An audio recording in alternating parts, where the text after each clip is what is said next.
ഇന്ന് വായിക്കുന്ന വിശുദ്ധ വേദപുസ്തക ഭാഗം ഉൽപ്പത്തി പുസ്തകം 30-ാം അധ്യായം 1 മുതൽ 43 വരെയുള്ള വാക്യങ്ങൾ. ഉൽപ്പത്തി 30-ാം അധ്യായം 1 മുതൽ 43 വരെയുള്ള ദൈവവചനങ്ങളെ ശ്രദ്ധിപ്പീൻ. താൻ യാക്കോബിന് മക്കളെ പ്രസവിക്കുന്നില്ല എന്ന് റാഹേൽ കണ്ടു തന്റെ സഹോദരിയോട് അസൂയപ്പെട്ടു. യാക്കോബിനോട് എനിക്ക് മക്കളെ തരണം, അല്ലെങ്കിൽ ഞാൻ മരിച്ചു പോകും എന്ന് പറഞ്ഞു. അപ്പോൾ യാക്കോബിന് റാഹേലിനോട് കോപം ജ്വലിച്ചു. നിനക്ക് ഗർഭഫലം തരാതിരിക്കുന്ന ദൈവത്തിന്റെ സ്ഥാനത്തോ ഞാൻ എന്ന് പറഞ്ഞു. അതിനെ അവൾ, എന്റെ ദാസി ബിൽഹായുണ്ടല്ലോ, അവളുടെ അടുക്കൽ ചെല്ലുക, അവൾ എന്റെ മടിയിൽ പ്രസവിക്കട്ടെ, അവളാൽ എനിക്ക് മക്കൾ ഉണ്ടാകും എന്ന് പറഞ്ഞു.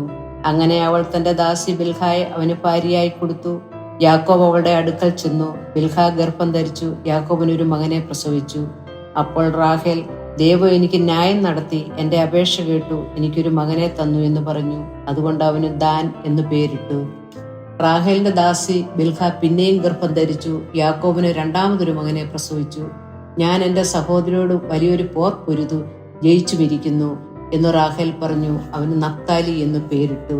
തനിക്ക് പ്രസവം നിന്നുപോയി എന്ന് ലേയ കണ്ടാറെ തന്റെ ദാസിയായ സിൽപ്പായെ വിളിച്ചു. അവളെ യാക്കോബിന് ഭാര്യയായി കൊടുത്തു. ലേയയുടെ ദാസി സിൽപ്പ യാക്കോബിനൊരു മകനെ പ്രസവിച്ചു. അപ്പോൾ ലേയ ഭാഗ്യം എന്ന് പറഞ്ഞു അവന് ഗാദ് എന്ന് പേരിട്ടു. ലേയയുടെ ദാസി സിൽപ്പ യാക്കോബിന് രണ്ടാമതൊരു മകനെ പ്രസവിച്ചു. ഞാൻ ഭാഗ്യവതി, സ്ത്രീകളിൽ എന്നെ ഭാഗ്യവതി എന്ന് പറയും എന്ന് ലേയ പറഞ്ഞു. അവന് ആശേർ എന്ന് പേരിട്ടു. ഗോതമ്പ് കൊയ്ത്തുകാലത്തു രൂബേൻ പുറപ്പെട്ടു. വയലിൽ ദൂതായിപ്പഴം കണ്ടു. തന്റെ അമ്മയായ ലേയയുടെ അടുക്കൽ കൊണ്ടുവന്നു. റാഹേൽ ലേയയോടെ, നിന്റെ മകന്റെ ദൂതായിപ്പഴം കുറെ എനിക്ക് തരണമെന്ന് പറഞ്ഞു. അവൾ അവളോടെ, നീ എന്റെ ഭർത്താവിനെ എടുത്തത് പോരായോ, എന്റെ മകന്റെ ദൂതായിപ്പഴം കൂടെ വേണമോ എന്ന് പറഞ്ഞതിന് റാഹേൽ, ആകട്ടെ, നിന്റെ മകന്റെ ദൂതായിപ്പഴത്തിനു വേണ്ടി ഇന്ന് രാത്രി അവൻ നിന്നോടുകൂടെ ശയിച്ചു കൊള്ളട്ടെ എന്ന് പറഞ്ഞു. യാക്കോബ് വൈകുന്നേരം വയലിൽ നിന്ന് വരുമ്പോൾ ലേയ അവനെ എതിരേറ്റു ചെന്നു.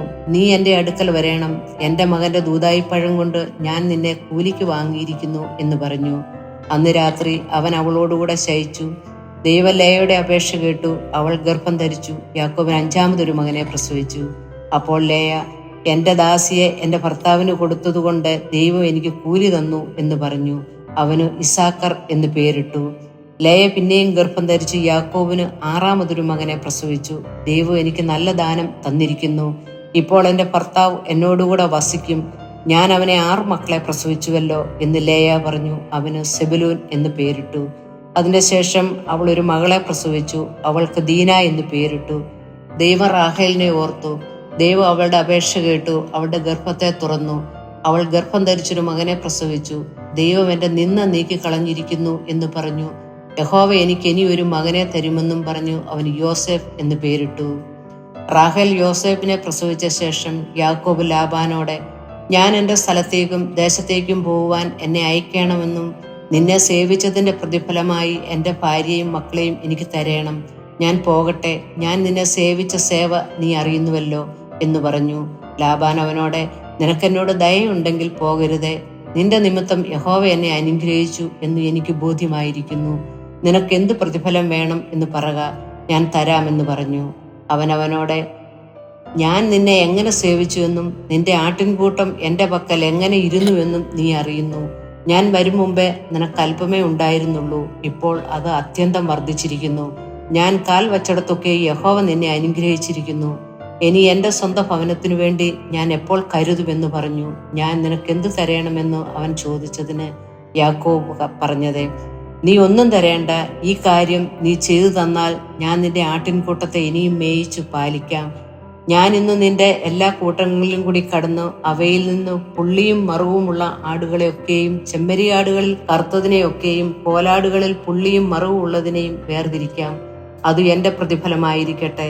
നാളെ ഒരിക്കൽ എന്റെ പ്രതിഫലം സംബന്ധിച്ച് നീ നോക്കുവാൻ വരുമ്പോൾ എന്റെ നീതി തെളിവായിരിക്കും. കോലാടുകളിൽ പുള്ളിയും മറുവും ഇല്ലാത്തതും ചെമ്മരിയാടുകളിൽ കറുത്ത നിറമുള്ളതുമെല്ലാം മോഷ്ടിച്ചതായി എണ്ണാം. അതിന് ലാബാൻ, നീ പറഞ്ഞതുപോലെയാകട്ടെ എന്ന് പറഞ്ഞു. അന്ന് തന്നെ അവൻ വരയും മറവുമുള്ള മുട്ടാടുകളെയും പുള്ളിയും മറവുമുള്ള കോലാടുകളെയൊക്കെയും വെണ്മയുള്ളതിനെയൊക്കെയും ചെമ്മരിയാടുകളിൽ കറുത്ത നിറമുള്ളതിനെയൊക്കെയും വേർതിരിച്ചു അവന്റെ പുത്രന്മാരുടെ കയ്യിൽ ഏൽപ്പിച്ചു. അവൻ തനിക്ക് യാക്കോബിനും ഇടയിൽ 3 ദിവസത്തെ വഴി അകലം വെച്ചു.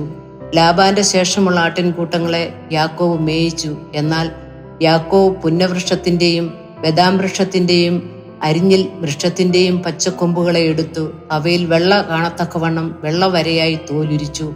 ആടുകൾ കുടിപ്പാൻ വന്നപ്പോൾ അവൻ താൻ തോലുരിച്ച കൊമ്പുകളെ പാത്തികളിലും വെള്ളം പകരുന്ന തൊട്ടികളിലും ആടുകളുടെ മുമ്പിൽ വെച്ചു. അവ വെള്ളം കുടിപ്പാൻ വന്നപ്പോൾ ചനയേറ്റു. ആടുകൾ കൊമ്പുകളെ കണ്ടുകൊണ്ട് ചനയേറ്റു. വരയും പുള്ളിയും മറുവുമുള്ള ആടുകളെ പെറ്റു. ആ ആട്ടിൻകൂട്ടങ്ങളെ യാക്കോബ് വേർതിരിച്ചു. ആടുകളിൽ വരയും മറുവുമുള്ള എല്ലാറ്റിനും അഭിമുഖമായി നിർത്തി.